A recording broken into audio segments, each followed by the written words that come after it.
तो जय मध्य प्रदेश दोस्तों। तो यार आज मैं आपको ना ही कोई एजुकेशन की अपडेट देने वाला हूँ, ना ही मैं आपको कोई करियर गाइडेंस आज बताने वाला हूँ। आज हम बात करने वाले हैं एक ऐसे सेंसिटिव मुद्दे के बारे में जिसके चलते ना जाने आने वाली जो हमारी ज़िंदगी है उसमें कितना ज़्यादा नुकसान यहाँ पे हो सकता है। सबसे पहले तो मैं आपको बता दूं कि ये जो बात है ये ना ही किसी प्रदेश की बात है, ना ही किसी ज़िले की बात है, ना ही किसी गांव की बात है। ये बात है हमारे देश की और ये बात है हमारे पर्यावरण की। जी हाँ, तो आज हम बात करने वाले हैं बक्सवाहा के उन जंगलों के बारे में जिन्हें चंद पैसों के लालच में हमसे छीन लिया जा रहा है। तो जी हाँ, मध्य प्रदेश के छतरपुर ज़िले में एक बक्सवाहा जंगल है जिन्हें चंद पैसों के लालच में आप कह सकते हो या फिर डायमंड की खोज के लिए उन्हें काटा जा रहा है। तो जी हाँ, एक ये जंगल है जहाँ पे लगभग वहाँ पे एक ऐसी जो है खोज में पाया गया है कि उसकी ज़मीन के अंदर में बहुत सारा हमें डायमंड प्राप्त हो सकता है, जिसके चलते यहाँ पे तकरीबन उस जंगल के 2,20,000 से ज़्यादा पेड़ काटे जा रहे हैं सिर्फ वहाँ पे डायमंड माइनिंग करने के लिए, जिस माइनिंग के द्वारा हमें डायमंड प्राप्त होगा। तो जी हाँ, अगर मैं इसमें बोलूँ कि इसमें जो है हमारी लोकल जो मध्य प्रदेश की गवर्नमेंट है, चाहे पहले कांग्रेस की गवर्नमेंट हुई हो या फिर बीजेपी की गवर्नमेंट, यहाँ पे दोनों ही प्रकार की गवर्नमेंट इस जो है डायमंड माइनिंग के लिए तैयार है। तो जी हाँ, यहाँ पे हमारी गवर्नमेंट ने हमें झांसा राम बापू की तरह एक झांसा देके ये कहा है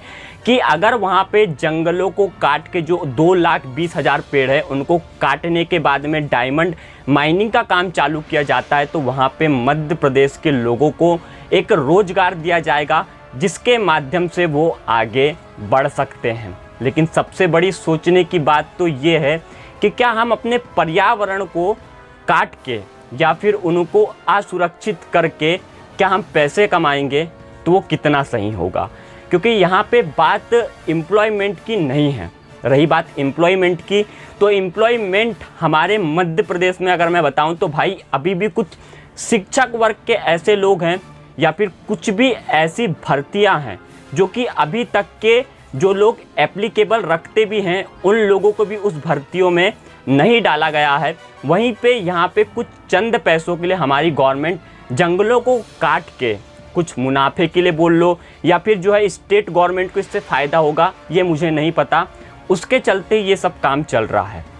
अगर रही बात यहाँ पे एम्प्लॉयमेंट की, तो एम्प्लॉयमेंट के नाम पे हमारी गवर्नमेंट जो है हमें एक झांसा ही दे रही है जिसमें वहाँ के नागरिकों को बोला जा रहा है कि आप भी इस प्रोजेक्ट के द्वारा जुड़िए जहाँ पे हम आपको रोज़गार देंगे। लेकिन सबसे बड़ी सोचने वाली बात तो ये रहती है कि हमारे लिए इस वक्त आपने अभी पिछले 2 सालों में ये तो देख ही चुके होंगे कि भाई हमारे यहाँ पे ऑक्सीजन की कितनी ज़्यादा किल्लत चल रही थी, चाहे कोरोना वायरस को लेके ले लो या फिर चाहे भाई आप कोई और बीमारी को लेकर।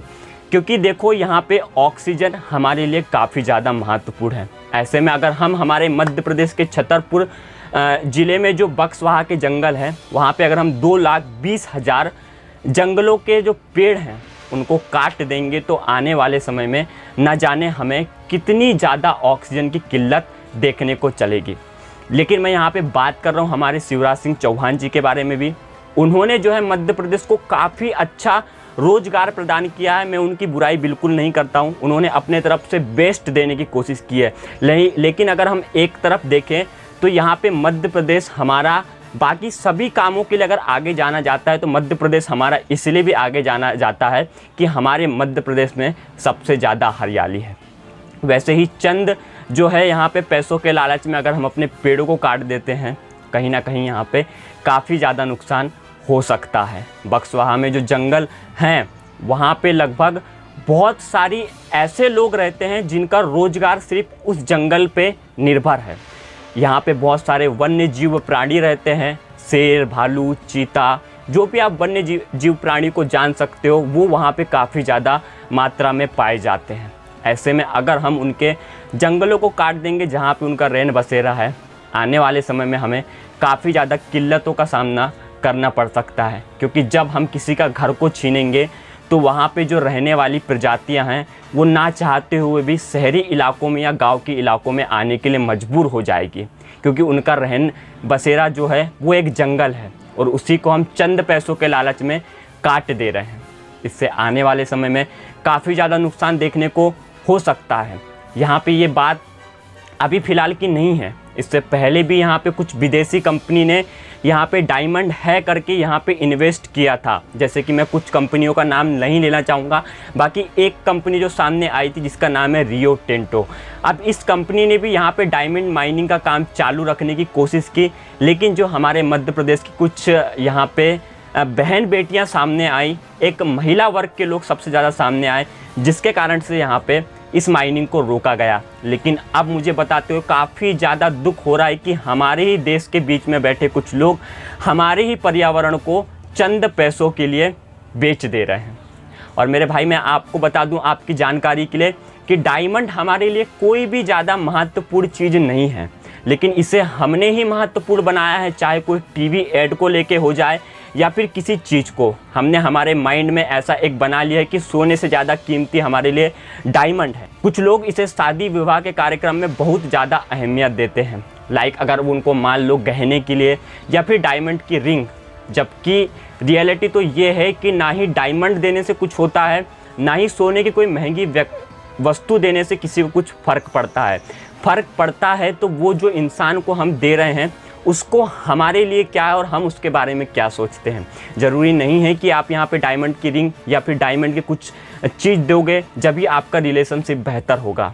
रिलेशनशिप तो एक दूसरे का प्यार मोहब्बत होता है, हम एक दूसरे को अच्छे से समझते हैं, उसी में हमारी ज़िंदगी काफ़ी अच्छे तरीके से चल जाती है। इसी के चलते डायमंड को जो है काफ़ी ज़्यादा अहमियत दी जाती है, लेकिन अगर रियलिटी देखें तो डायमंड का कोई महत्व ही नहीं है। लेकिन यहाँ पे लोगों ने डायमंड को इतना महत्वपूर्ण बना दिया है कि लोग हमारे मतलब 2,20,000 पेड़ों को काट के डायमंड की माइनिंग की जाएगी, जिसमें कुछ स्टेट गवर्नमेंट का भी इसमें फ़ायदा है, लेकिन नुकसान वहाँ पे उन लोगों का रहने वाला है जिसको हम बोलते हैं भाई आदिवासी लोग। आदिवासी लोग जंगलों में रहते हैं और ना चाहते हुए भी उस जंगलों के माध्यम से हमें कितनी ज़्यादा ऑक्सीजन जो नेचुरल वाली है, मैं यहाँ पे आर्टिफिशियल ऑक्सीजन की बात बिल्कुल नहीं कर रहा हूँ, क्योंकि आर्टिफिशियल ऑक्सीजन तो हम बना सकते हैं, लेकिन जो आर्टिफिशियल ऑक्सीजन है वो आर्टिफिशियल ही रहेगी और जो नेचुरल ऑक्सीजन है वो नेचुरल ही रहेगी, और वो नेचुरल ऑक्सीजन हमें मिलेगी जंगलों से, और वही जंगलों को चंद लालचों के कारण काट दिया जा रहा है। अब मुझे इस वाक्य से एक और बात याद आती है जो हमारा 1970 के दशक में घटी थी, जिसमें हमारा उत्तराखंड, जो कि पहले उत्तर प्रदेश के उसमें आता था, एक चमोली ज़िला, वहाँ पे ऐसे ही पेड़ों को काटा जा रहा था। लगभग 20,000 पेड़ वहाँ पे थे जिनको काटा जा रहा था इसी कुछ चक्करों में। तो चमोली ज़िले के कुछ लोग थे और हमारे सबसे बड़े जो थे वहाँ के वो थे सुंदरलाल बहुगुणा सर। उन्होंने जो है इसका नेतृत्व किया था, जिसमें महिलाओं ने काफ़ी ज़्यादा बढ़ चढ़ के हिस्सा लिया था। तो अगर मैं इस चिपको आंदोलन को और बेहतर तरीके से समझाऊं मेरे भाई, तो ये ऐसा आंदोलन था जहां पे अगर वन्य अधिकारी पेड़ों को काटने के लिए आते थे, जो कि अभी उत्तर जिले के चमोली में है, वहाँ के लोग पेड़ों से जाके चिपक जाते थे, जिससे वन्य अधिकारी को वो लोग पहले बोलते थे कि आप पहले हमें काटिए, उसके बाद आप पेड़ों को काटिएगा।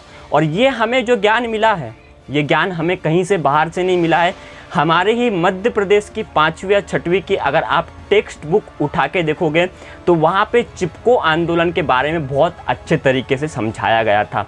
लेकिन जब मैं इस चैप्टर को पढ़ रहा था तो मुझे वहाँ पे काफ़ी अच्छी चीज़ ये लगी कि वहाँ पे एक जो स्लोगन लिखा हुआ था जिसके तहत हमें पेड़ों को ना काटने की हिदायत दी जा रही थी।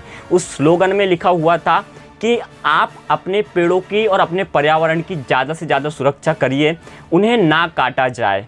तो यही स्लोगन अगर मैं अभी के ज़माने में लेके चलूँ, इस सदी में, जहाँ पे जो हमारे मामा जी हैं माननीय शिवराज सिंह चौहान जी, उनके ही द्वारा जो ये टेक्स्ट बुक चाहे प्रचलित की गई हो, चाहे कुछ किया गया हो, लेकिन मुझे उस वाक्य और इस वाक्य में कोई भी अंतर नहीं लगता है। तो मुझे कहीं ना कहीं ये लगता है कि ये जो चिपको आंदोलन है, इसका हमें लेटेस्ट वर्जन निकालना पड़ेगा भाई, चिपको आंदोलन 2.0। और ये मेरे अकेले के कहने से नहीं होगा। अगर आप भी एक अपने पर्यावरण को लेके कार्यरत हैं, अपने पर्यावरण को आप सुरक्षित रखना चाहते हैं तो आपको भी इस योगदान में आगे आना पड़ेगा। जो यहाँ पे 2,20,000 पेड़ काटे जा रहे हैं एमपी के बक्सवाहा में, वो आने वाली हमारी ना जाने कितने लाख टन ऑक्सीजन हमें प्रोवाइड करेगी और जिससे हमें नेचुरल ऑक्सीजन मिलेगी। लेकिन चंद यहाँ पे जो खनन माफिया हैं उनके कारण हमारे मध्य प्रदेश में ये काम बड़े आसानी से हो रहा है। अब मुझे नहीं पता कि आप इसके बारे में क्या सोचते हैं, लेकिन इस बात को गहराई से ज़रूर लीजिएगा। अगर आप बातों से सहमत है तो यहाँ पे आपको भी इस योगदान में सामने आने की ज़रूरत है। अगर आप एक मध्य प्रदेश के मूल निवासी नहीं भी हो तो फ़र्क नहीं पड़ता है। आप इस देश के नागरिक हो, आप इस ज़िले के नागरिक हो, आप इस राज्य के नागरिक हो, और सबसे बड़ी बात तो आप हमारे देश के एक कर्तव्य नागरिक हो और आपका फ़र्ज़ बनता है कि इस योगदान में आप भी सहयोग करें। फ़र्क यहाँ पे नहीं पड़ता कि ये बात मध्य प्रदेश की है या फिर ये छतरपुर ज़िले की है। फ़र्क ये पड़ता है कि हमारा इन्वायरमेंट, हमारा जो पर्यावरण है, इसको काफ़ी ज़्यादा यहाँ पे क्षति पहुँच सकती है। मैं उम्मीद करूँगा कि आप लोग इस बात को गहराई से लोगे और आप भी इस अभियान में सामने आओगे और आप भी अपने पर्यावरण को सुरक्षा देने के लिए एक कदम ज़रूर उठाओगे। चाहे आप सोशल मीडिया के तहत उठाओ, चाहे आप ऑफलाइन जाके उठाओ। लेकिन आज हम अगर नहीं उठे तो हमसे 2,20,000 पेड़ छीन लिए जाएंगे या इनकी संख्या आने वाले समय में बढ़ भी सकती है। क्योंकि डायमंड माइनिंग ऐसा काम है, अगर यहाँ पे सामने वाली कंपनी को लगा कि उनका फ़ायदा हो रहा है तो वो कंपनी और इसमें इन्वेस्ट करेगी और हमारी गवर्नमेंट इसमें और ज़्यादा इन्वेस्टमेंट करके उनको आसानी से इस चीज़ में योगदान दे देगी और आने वाला फ्यूचर हमारा डगमगा जाएगा। अब मैं यहाँ पे ना ही किसी पॉलिटिकल पार्टी की बुराई कर रहा हूँ, ना ही किसी और मुद्दे की बात कर रहा हूँ। मैं बात कर रहा हूँ सिर्फ हमारे पर्यावरण की। अब आप इस बात को कितनी गहराई से लेते हैं आई डोंट नो, बट आप जितनी भी गहराई से इस बात को लोगे, मुझे उम्मीद है कि आप अपनी ज़िला या फिर अपने राज्य, अपने गांव को देख के नहीं लोगे, आप अपना पर्यावरण सुरक्षा को लेके ही इस फैसले पे कदम उठाओगे। तो फिलहाल के लिए सिर्फ इतना था। मेरे तरफ से मैं पूरी कोशिश करूंगा कि मैं इस पर्यावरण को बचा सकूं। अब आप लोगों की क्या राय है नीचे कमेंट बॉक्स में ज़रूर बताइएगा। तो बस आज के लिए सिर्फ इतना था। जय हिंद, जय मध्य प्रदेश और जय इंडिया।